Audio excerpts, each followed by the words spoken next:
जय हिंद। आज के इस वीडियो में हम लोग पढ़ेंगे झारखंड सहायक आचार्य नियुक्ति परीक्षा क्लास 6 to 8 लेवल सहायक आचार्य परीक्षा इतिहास यानी हिस्ट्री का अध्यायवार हम लोग सिलेबस के अकॉर्डिंग हम लोग पढ़ने वाले हैं। यह पार्ट 1 का क है, जिसमें हम लोग प्राचीन भारतीय इतिहास के स्रोत से संबंधित महत्वपूर्ण टॉपिक को हम लोग देखने वाले हैं, जो पूरी तरह हैंड राइटिंग नोट्स के माध्यम से आपको पढ़ने को मिलेगा, जो इससे बाहर परीक्षा में नहीं पूछा जाएगा। तो चलिए आज की सेशन हम लोग शुरू करते हैं।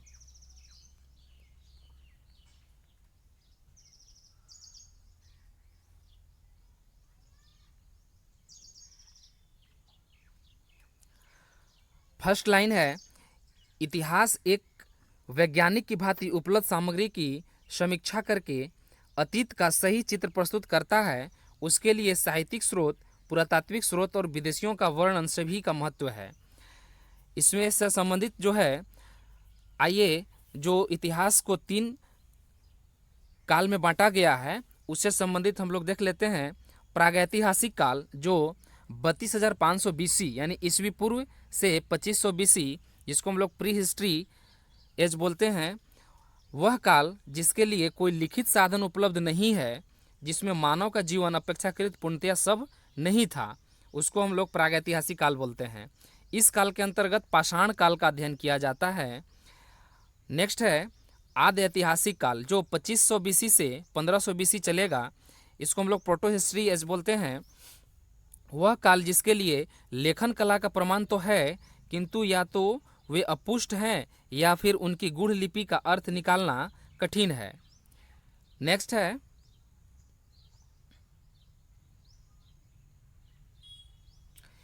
इस काल के अंतर्गत सिंधु घाटी सभ्यता या हड़प्पा सभ्यता का अध्ययन किया जाता है। नेक्स्ट है ऐतिहासिक काल, जिसको हम लोग हिस्ट्रिकल पीरियड बोलते हैं। यह 1500 BC से 650 AD यानी ये 1500 ईस्वी पूर्व से 650 ईस्वी तक ये चलेगा। वह काल जिसके लिए लिखित साधन उपलब्ध है और जिसमें मानव सभ्य बन गया था। इस काल के अंतर्गत महाजनपद काल का अध्ययन किया जाता है। अब यहाँ से जो है, ये लास्ट वाला लाइन आपको देखने को जो मिलेगा, यहाँ से शुरू होता है प्राचीन भारतीय इतिहास के स्रोत से संबंधित। प्राचीन भारतीय इतिहास के स्रोतों को 3 भागों में बांटा गया है। पहला साहित्यिक स्रोत, दूसरा पुरातात्विक स्रोत, तीसरा विदेशियों का विवरण। नेक्स्ट है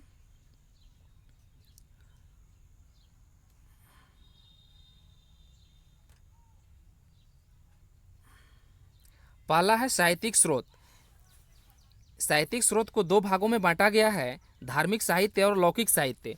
जो धार्मिक साहित्य के अंतर्गत आएगा वेद, ब्राह्मण ग्रंथ, उपनिषद या वेदांत, जो कि उपनिषद को वेदांत भी कहा जाता है, आरण्यक, पुराण, स्मृति, रामायण, महाभारत, वेदांग। और लौकिक साहित्य के अंदर ऐतिहासिक ग्रंथ और जीवनी ग्रंथ देखने को मिलेगा। आइए हम लोग आगे देखते हैं।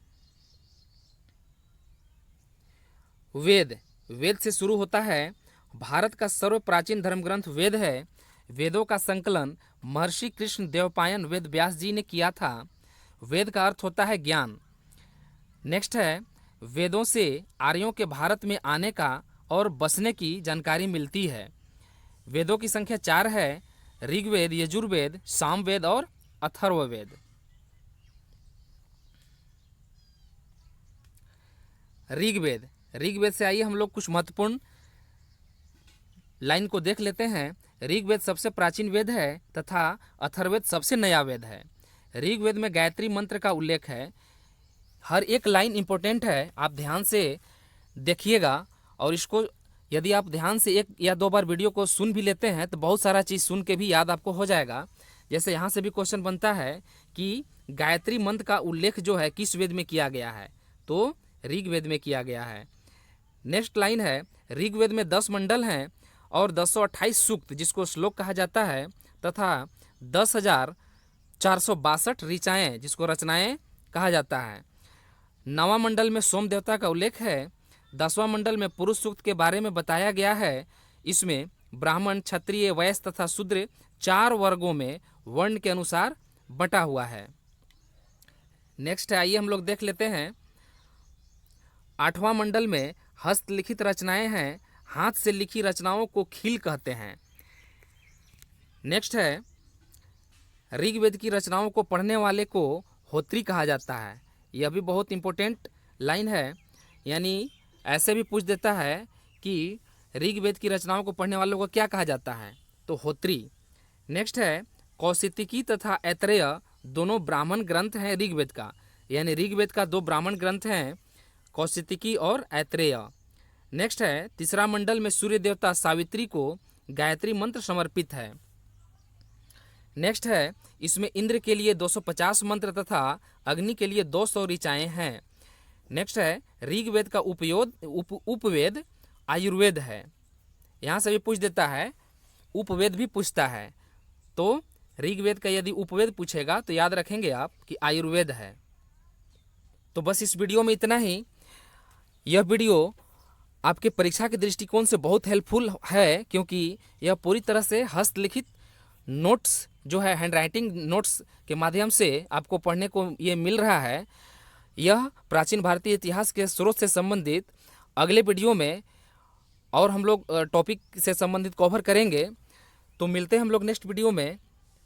Thank you.